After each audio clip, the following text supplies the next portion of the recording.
नमस्कार दोस्तों, स्वागत है आपका हमारे पॉडकास्ट चैनल टॉक विद वैष्णव पर। तो आज हमारे साथ एक ऐसी शख्सियत है जिन्होंने मुस्लिम समुदाय में जन्म लिया, जो कि एक बहुत बड़े गौसेवक, बहुत बड़े आध्यात्मिक व्यक्ति है।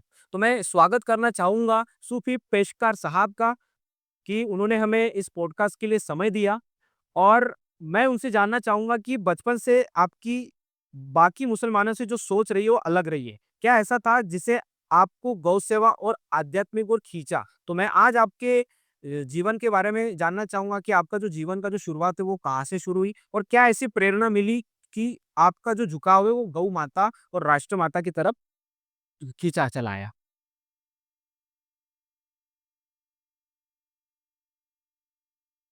जी, हमारे अंदर ये प्रवृत्ति पैदाइशी बचपन से है। कहीं से हमको सौगात में नहीं मिली।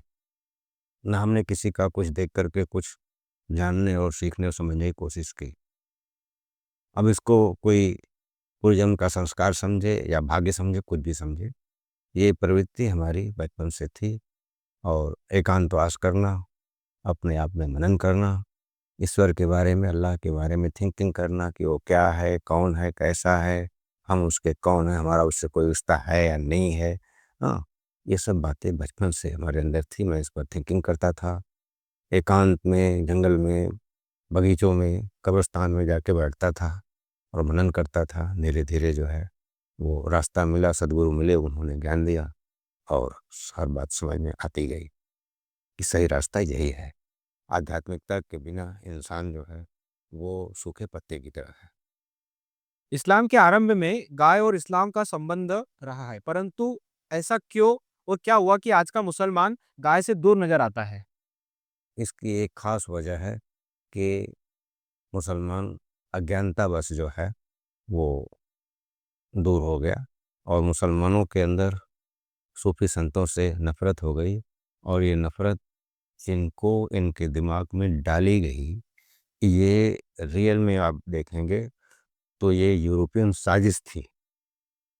उन लोगों ने मुस्लिम कल्चर को बखूबी समझा, स्पिरिचुअलिटी क्या होती है, रूहानियत क्या होती है, उन्होंने जाना, समझा। और उन्होंने मज़हब इस्लाम के मदरसों में घुस करके, वहाँ घुसपैठ करके, इनकी तालीम को समझ करके और इनको कैसे बरगलाया जाता है, कैसे बरगलाया जा सकता है, उस तरीके से इनको मिसगाइड किया। और ये लालच में आकर के इससे दूर होते चले गए। जो चीज़ें वाक़ई माने में ईश्वर के नज़दीक, अल्लाह के करीब ले जाने वाली थी, उससे इनको दूर किया गया और ये उसको कुफ्र, शिर्क वगैरह तमाम अल्फाज़ों से नवाज़ते गए।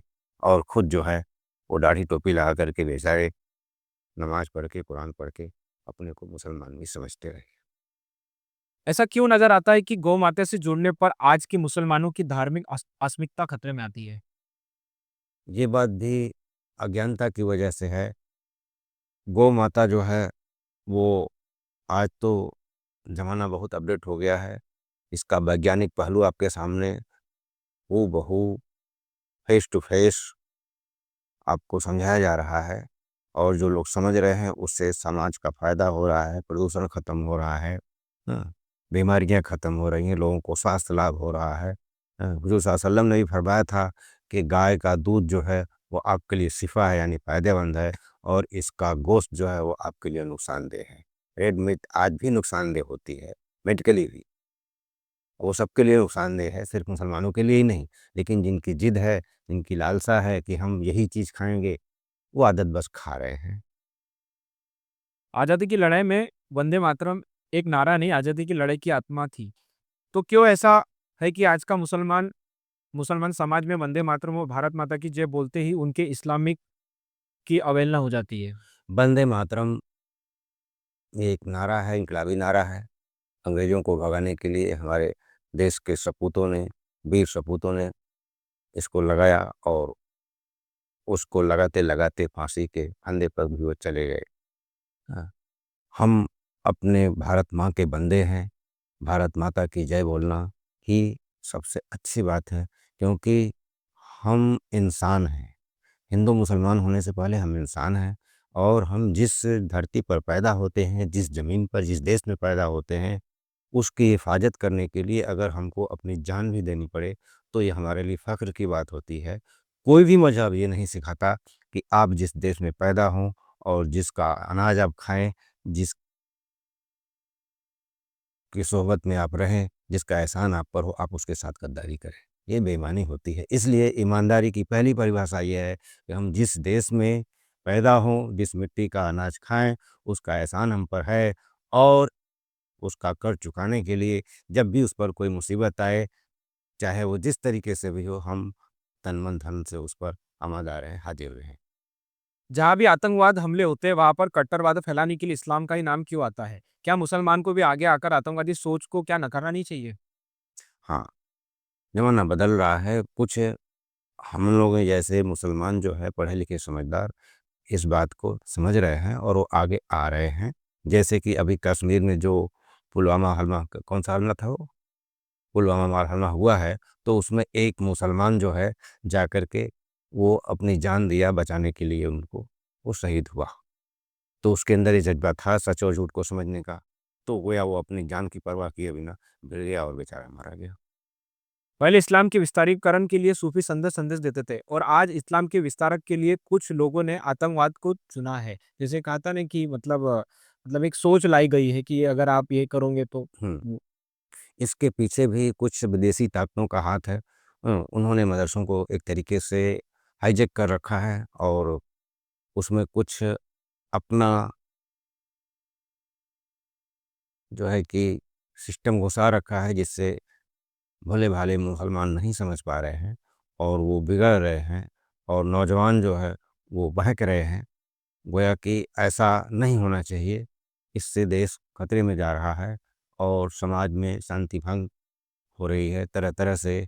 और हमारा तो मानना ये है कि इस्लाम को बदनाम करने के लिए ये साजिश की गई है, जिसका हिस्सा जो है मुसलमान बन रहे हैं और किसी भी कौम के बच्चों को अगर ऐसा सिखाया जा रहा है, तो वो भोले-भाले बच्चे जो है, इस बहकावे में आ जा रहे हैं किसी भी लालच में और वो देश के साथ गद्दारी कर रहे हैं। ये बेईमानी है, ईमानदारी नहीं है।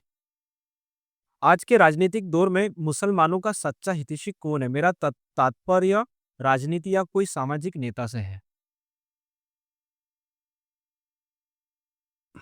आपका सवाल कुछ कॉम्प्लिकेटेड है और हर पार्टियाँ अपने आप को मुसलमानों की हितैषी तो बताती हैं और कौन किसके लिए क्या कर रहा है, ये समाज देख रहा है, मुसलमानों को भी समझ में आता होगा। उधर ओवैसी जी भी अपने आप को मुसलमानों का नेता कहते हैं। तो अब किसी कौम का नेता बनना हमारे लिए ज़रूरी नहीं है क्योंकि हम इंसान हैं, इंसानियत को हम ज़्यादा तरजीह देते हैं। Unity the best religion and honesty the best policy हम इस पर काम करते हैं, चलते हैं। तो समाज को वरीयता देनी चाहिए, देश को वरीयता देनी चाहिए, कौम को वरीयता नहीं देनी चाहिए यहाँ पर। मुसलमान समाज के उत्थान के लिए गए निर्णय कैसे मुसलमान विरोधी हो जाते हैं? जैसे 3 तलाक, हलाला, वक़्फ़ जैसे लेते हैं, हुँ, तो कुछ मुसलमान समझते हैं कि ये हमारे विरोध में लिए गए हैं। जी, जी।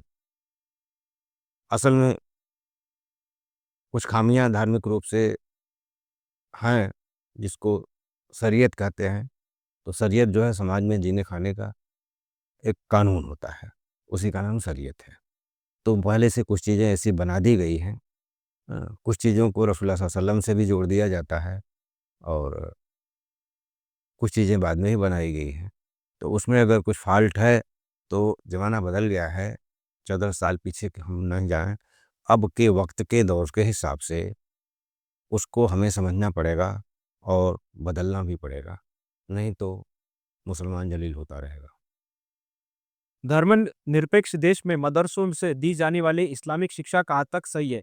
जबकि मदरसों से दी जाने वाली शिक्षा, इस्लामिक शिक्षा पर कट्टरवाद फैलाने का आरोप लगाया जाता है।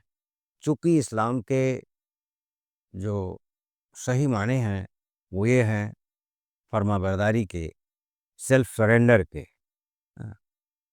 आई एम नथिंग, मैं नहीं हूँ, मेरे मौला, मेरे भगवान, मेरे ईश्वर, मेरे अल्लाह, आप ही सब कुछ हो, आप ही हमारे पालनहार हो, मैं नहीं हूँ।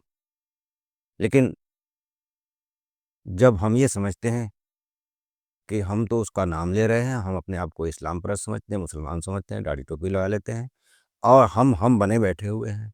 हमारे अंदर इस बात का अहंकार है कि मैं भी कुछ हूँ, मैं भी सबसे अच्छा हूँ और सब मुझसे नीचे हैं। तो इस समझ की बिना पर ऐसा हो रहा है। काश मज़हब इस्लाम की सही तर्जुमानी, सही व्याख्या अगर समझ में आ जाए तो ये गलती दूर हो जाए, गलतफ़हमी खत्म हो जाए। आपके हिसाब से सही व्याख्या क्या है इसकी? हमारे हिसाब से सही व्याख्या ये है, इंसानियत। जब भी कोई कौम कहीं गुमराह होती है, पूरी दुनिया की बात है, और वहीं के लोग इंसान को हैवान समझने लगते हैं, उन पर जुल्म और सितम ढाने लगते हैं, तरह-तरह की व्यथाओं में उनको मुब्तला कर देते हैं, तब ईश्वर की तरफ से कोई न कोई नबी, अवतार, पैगंबर, महात्मा, महापुरुष उनके उद्धार के लिए भेजा जाता है। और वो उस देश में जाकर के, उस भाषा में जाकर के वो प्रकट होता है या पैदा होता है और उनके अंदर धीरे-धीरे तब्लीग करता है। इसके लिए वो तरह-तरह के जोखिम भी उठाता है। कभी-कभी ऐसे लोगों के जान के खतरे भी होते हैं। तमाम लोग जा बहक भी हुए हैं, लेकिन ईश्वर जिसको भेजता है उसकी मदद भी करता है। तो यहाँ पर वो इंसान को पहले इंसान बनाता है, उसको भाईचारा, प्यार और मोहब्बत सिखाता है। हाँ। इंसान को इंसान से लड़ने झगड़ने वाली बात जो है, वो गलत बताता है और वो उनमें एक तरीके का राम राज्य लाने की कोशिश करता है, समानता लाने की कोशिश करता है। हमने पढ़ा, राम राज्य बैठे त्रिलोका, हर्षित भये गए सब सोका, बैर न कर काहू सम कोई, राम प्रताप बिषमता खोई, दैहिक दैविक भौतिक तापा, राम राज्य नहीं कौन व्यापा, सब नर करें परस्पर प्रीति, चलें स्वधर्म निरत सुत नीति। तो राम राज्य में सब नर, नर का मतलब इंसान, मनुष्य, सब नर, हिंदू मुसलमान यहाँ नहीं कहा गया, सब नर करें परस्पर, आपस में सभी एक दूसरे से प्रेम करते हैं और अपनी-अपनी धर्मों के मुताबिक निरंतर श्रुतियों और ऋचाओं के बताए हुए कानून पर चलते हैं, उस पर अमल पैरा होते हैं, अनुशासित रहते हैं, कहने का मतलब हुँ। ये। आपकी नज़र में समान नागरिक संहिता लागू होने से मुसलमानों को क्या नुकसान है? हमारी नज़र में हमको तो कोई नुकसान नहीं है, क्योंकि अब ना मुझे शादी करना है, ना बच्चे पैदा करना है। रही बात जो लोग ऐसा समझ रहे हैं, तो उनको थोड़ा गंभीरता से सोचना चाहिए और एक कानून, ये बहुविवाह जो है, ये प्रथा खत्म होनी चाहिए, उसकी आवश्यकता नहीं है। बहुत सारी बातें हैं, जैसे तलाक और हलाला है, ये सब भी कुरान के अंदर नहीं लिखा है, हमने सूरह निसा में उसको खूब पढ़ा है। हाँ, 3 तलाक वगैरह सब। जिस तरीके से शादी होती है, तमाम उसमें लवाज़मात होते हैं, सिस्टम होते हैं, खर्च होता है, निकाह होता है, गवाह होते हैं, बारात होती है, उसी तरीके से अगर नहीं बनती है औरत-मर्द में, पति-पत्नी में कभी भी, तो उसी सिस्टम से उनका तलाक भी होना चाहिए। गवाहों के समक्ष होना चाहिए या अदालत में हो। हाँ, तो वो जब निकाह होगा, तलाक होगा उस पर, तो फिर समझ-बूझ के होगा और उसके लिए थोड़ा टाइम दिया गया है, रियायत बरतने के लिए कि 3 बार दीजिए ताकि समझ जाए इंसान, अपनी गलतियों को मान ले तो सुधर जाए, परिवार बिगड़े ना। लेकिन अगर ऐसा नहीं होता है, तो फिर तलाक हो, सिस्टम से हो, और जब सिस्टम से तलाक होगा, तो फिर उसमें वापसी की गुंजाइश नहीं, लिहाजा हलाला वगैरह की कोई ज़रूरत नहीं। अभी जैसे कि आपने कहा था कि कुरान इंसानियत की बात करता है, तो फिर यह काफ़िर और घुनाने वाली मानसिकता कहाँ से आती है? हाँ, काफ़िर जो है करता है, कुफ़्र जो है एक फ़ेल है, हुँ, कर्म है। तो काफ़िर उसे कहते हैं जो नास्तिक होता है, जो ईश्वर को मानता ही नहीं, अल्लाह को मानता ही नहीं, ऐसे लोगों को काफ़िर कहा गया। लेकिन गलतफ़हमीवश मुसलमान जो है, आम मुसलमान, ये लोग जो है अपने आप को अच्छा समझते हैं और दुनिया की जितनी भी गैर कौमें हैं, सबको ये काफ़िर समझते हैं। अब हम आपसे ये बात पूछते हैं या आपको बताते हैं या इन लोगों से सवाल करते हैं आपकी तरफ से कि अरबिस्तान में वहाँ कोई गैर कौम थी नहीं, सभी मुसलमान ही थे। जब मोहम्मद सल्लल्लाहु अलैहि वसल्लम वहाँ पर आए, पैदा हुए, आप होश संभाले, वहाँ तबलीग करने लगे, तो आपने वहीं के लोगों को काफ़िर मुशरिक कहा। वहाँ मुसलमान ही थे ना, वहाँ तो कोई हिंदू नहीं था, गैर मुस्लिम नहीं था। तो आखिर उनमें क्या कमी थी कि उनको काफ़िर मुशरिक कहा गया, उनको सुधारने के लिए? अगर कोई काफ़िर मुशरिक है नहीं तो उसको समाज सुधारने की ज़रूरत ही क्यों है? कोई गलत नहीं है तो उसको समाज सुधारने की ज़रूरत क्यों है? तो शिर्क का मतलब होता है गलत, कुफ्र का मतलब होता है इनकार करना। किस चीज़ से वो इनकार कर रहे थे, उनके अंदर क्या-क्या गलतियाँ थी, उनको काफ़िर मुशरिक कहा गया। तो साबित हुआ ये काफ़िर मुशरिक गैर कौम के लिए नहीं है, हर कौम में काफ़िर मुशरिक होते हैं। उसी तरीके से मुसलमानों में भी हैं। अच्छा, क्या मुसलमान समाज के अंदर आत्मचिंतन की ज़रूरत है कि असली इस्लाम क्या सिखाता है? हाँ, उनको आत्मचिंतन की ज़रूरत है और अगर आत्मचिंतन नहीं करेंगे, सिर्फ़ मन की बात सुनते रहेंगे, दिमाग से ही सोचते रहेंगे, दिल की बात नहीं सुनेंगे, तो खसारे में होंगे, हाँ, घाटे में होंगे। अभी एक आपने जब मैं ऐसे आपसे बात कर रहा था, तो आपने बोला कि गौ सेवा जो है वो बाहर से तो ठीक है, लेकिन अंदर से भी करनी चाहिए। तो अंदर का मतलब मैं समझा नहीं, आप क्या बोलना चाह रहे हाँ, हाँ, वो आप उसका विरोध हाँ, ना समझें। हर चीज़ के 2 पहलू होते हैं, हैं? एक ज़ाहिर, एक बातिन, ये अरबी लफ्ज़ है। उसका हिंदी में है प्रत्यक्ष और परोक्ष, जिसको और खुलासा आप समझिए तो साकार, निराकार, धूप, छाँ, दिन-रात ये। तो जो भी चीज़ें ब्रह्मांड के अंदर मौजूद है, वो सब की सब चीज़ें ईश्वर ने आपके इस वजूद में, इस हस्ती में भी रखा है। इसलिए इंसान को कंबाइंड कॉम्बिनेशन हर चीज़ का बना और इसको सर्वश्रेष्ठ प्राणी बताया। अब इसको बाहर भी रखा है। बाहर शेर है, किसी इंसान को कहा जाता है बड़ा शेर है। उसकी स खूबियाँ, उसके गुण उसके अंदर दिखाई देती है। हुँ। लोमड़ी है, चालाक होती है। किसी को कहा जाता है लोमड़ी जैसा, चालाक है, चतुर है। उसी तरीके से जो गाय है, ये भी बाहर है, इससे दूध मिलता है और वो माँ है, गौ माता कहा जाता है। तमाम उसका गोबर, मूत्र वगैरह सब आज साइंटिफिक ज़माने में फ़ायदा दे रहा है इंसान को। तो वो गाय भी वो इंसान के अंदर है, जिसको गो शब्द से संबोधित किया गया है। इस अक्सर गो का मतलब भी गाय होता है और गो का मतलब इंद्रिय भी होता है। तो अंदर इस तरह से है, ये से सब कुछ अंदर है। शैतान भी आपके अंदर है, बाहर भी है। भगवान भी आपके अंदर है, बाहर भी है। देवता-देवी आपके अंदर है, बाहर भी है। तो अंदर भी जब वो समझ में आ जाएगा, तब वो हमारी माँ होगी, सही मानों में। अभी जो बाहर है, वो हमारे शरीर की परवरिश कर रही है। जब अंदर भी आ जाएगी, तब वो हमारी आत्मा की परवरिश ये करेगी, कैसे आएँगी? आएगी। वो उसके लिए आध्यात्मिक ज्ञान की ज़रूरत है हुँ। और इस ज़माने में ज्ञान बहुत विकसित और अपडेट हो गया है। सूफ़ी संतों ने कर दिया है और ये ज़माना अब कल्कि अवतार का चल रहा है। सारे अवतार खत्म हो चुके हैं। 10वाँ या 12वाँ अवतार कल्कि अवतार का है। इसमें हर उनके पास विशेष पावर है। बहुत ही विशेष पावर है कि जो कि बड़े से बड़ा गुनहगार कोई हो तो उसको मिनटों सेकंड में उसको उसकी सफाई कर सकते हैं। हुँ। उसके गुनाहों को साफ कर सकते हैं, धो सकते हैं। तो ये आएगा जब इंसान चाहेगा, उनसे चाहेगा कि मुझे क्या चाहिए, मुझे सुधरना है, मुझे ईश्वर चाहिए या मुझे इसी समाज में रह कर के और ये दुनिया जो है अ, ब्रह्म सत्यम जगत मिथ्या है, तो इस मिथ्या जगत को ही अपनाना है या कि हमें ब्रह्म रूपी अपने इष्ट से साथ में रह कर के उसमें लीन और विलीन होना है। ये फैसला करना इंसान का काम है।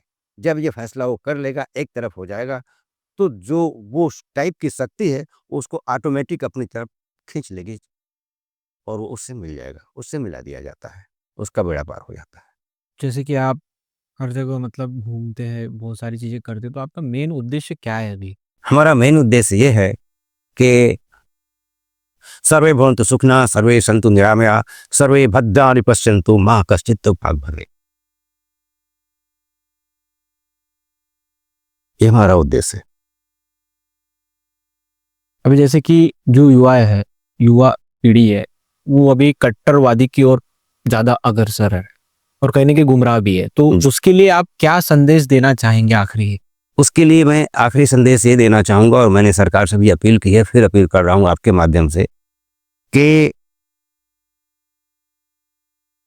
जहाँ जहाँ भी ये त्रुटियाँ पाई जा रही है, जिस किसी भी समाज में पाई जाती हो, चाहे वो हिंदू हो चाहे मुसलमान हो, वहाँ पर उनके पाठशालाओं में, उनके मदरसों में आध्यात्मिक शिक्षा को बढ़ावा दिया जाए। इस किस्म के गुरु वहाँ रखे जाएं जिनको आध्यात्म का ज्ञान हो, जो ईश्वर से मिले हों, ईश्वर से मिलने की शिक्षा दे सकें, आम बच्चों को ईश्वर से मिला सकें, उनके कोर्स में इस किस्म की बातें हो, और खास करके संस्कृत भाषा को सबको पढ़ाया जाए एक छोटा सा स्पेशल सब्जेक्ट के रूप में, गुरुकुल की तरह। जो लोग संस्कृत को पढ़ेंगे तो ये प्राचीन भाषा है, इससे फायदा ये होगा कि उनको वेद पुराण गीता रामायण पढ़ने का शौक होगा, उससे उनको लगाव होगा, उसको समझेंगे और आपस की वैमनस्यता जो है वो दूर होगी। एक कुफ्र शिर्क की भाषा जो है ये निकल जाएगी। कट्टरपंथी भाषा, जिहादी भाषा जो है, इसका खात्मा होगा धीरे धीरे। आपको लगता है कि गुरुकुल को पहले थे लेकिन अभी खत्म कर दी, उसके पीछे क्या महान कारण उसके होगा? पीछे कर्मकांड का वाकया है, उसके पीछे शरीयत जो है कट्टर है। वहाँ पर सिर्फ बस मैं हूँ, मेरी है और सब कुछ नहीं है, ऐसे तो ऐसे हम सर तन से जुदा, ये वो दुनिया। इसका मतलब क्या है हम सर से तन से जुदा? इसका मतलब समझ नहीं आया मुझे अभी तक। आप सब समझते हैं, सिर्फ हमसे कहलाना चाहते हैं। इंसान को अगर कहा जाए कि तुम खुदा हो तो बिगड़ जाता है, और जब वो खुद को किसी को मारने को कहता है कि मैं तुम्हें काट डालूंगा, मार डालूंगा, तो ये खुदाई दावा नहीं कर रहा है। बराबर। जिंदगी मौत उसके हाथ में है। तो अनजान में हम जब किसी को ऐसा कहते हैं तो हम तो समझ रहे हैं कि उसका दावा कर रहे हैं कि हम ही ईश्वर हैं, हम ही भगवान हैं, हम ही खुदा है, हम जो सब चाहेंगे वो कर देंगे, और लोग हत्या इम्कान करते भी रहते हैं। उसमें धर्म खराब होता है। ठीक है, काफी अच्छा लगा आपसे बात करके हमें, और आपकी जो भी बातें हैं काफी प्रेरणादायक रही जी। मैं धन्यवाद करना चाहता हूँ कि आप हमारे शो पे आए और आपने अपने जो विचार है वो हमारे सामने रखे। Thank you so much. जी, आपसे मिलकर के और हमें भी बड़ा अच्छा लगा, और हम चाहते हैं कि आप जैसे नौजवान जो है वो आगे बढ़ें, तरक्की करें और ईश्वर की तलाश भी करें। सब कुछ होने के साथ साथ इसी में भलाई है, क्योंकि ब्रह्म सत्यम जगत मिथ्या। इस मिथ्या में हम पढ़े तो रहें लेकिन उसको भूल करके नहीं, उसको भी याद करते रहें जिसने इस सब को पैदा किया है, जिसने हमें पैदा किया है। क्योंकि अगर हम ऐसा नहीं करते हैं तो हम बेईमानी की पहली सीढ़ी पर खड़े हो जाते हैं। जिसका खाए उसका गाए, ईमानदारी होती है। Thank you. धन्यवाद।